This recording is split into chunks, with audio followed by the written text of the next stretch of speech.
And only yesterday evening we had some clashes with fierce and fanatic Zionists, but it was manageable. Zionists against Holocaust survivors? Yeah, sure. They have always been. Don't you know? But They considered us valueless human material.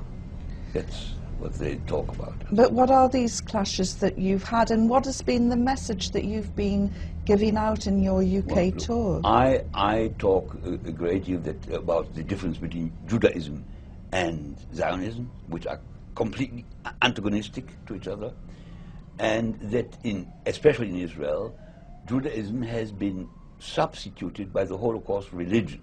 And the Holocaust religion has one credo done by High Priest Elie Wiesel, and that says, nobody ever has and will suffer like we have suffered, and therefore we can do to other people what we want, because it will always be less than what we have suffered.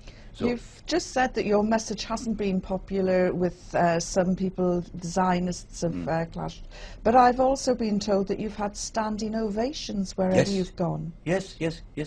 Besides yesterday, I had ovations yesterday too, but the former, in the north, there were no Zionists in the room, so that was. I mean, many accuse Zionists of using the Holocaust to deny rights, but how can they, when it comes to you, who is a survivor, how can they attack you? Surely, no, because if whatever you are, first of all, they have a big disdain for survivors of the Holocaust anyhow.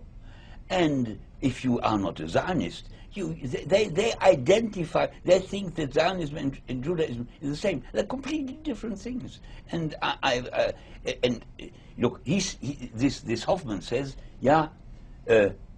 don't you realize that if the state of Israel had been 10 years earlier, your parents would have survived?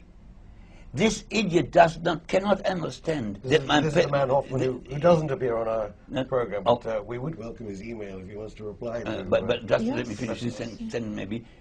Doesn't realize that if you survive because you do others harm, so if you take Palestinian country to survive, it's not worth surviving. That is my lesson of Auschwitz. You must try to survive, but never ever at the cost of others, because if you do that, your life has been spoiled. And I had a beautiful life. Professor, how did you survive Auschwitz? I'm only doctor. Doctor. How did you survive Auschwitz? Well, very much luck, and by the fact that two other reasons, that when I was a refugee from Germany as a kid of 14 alone in Holland.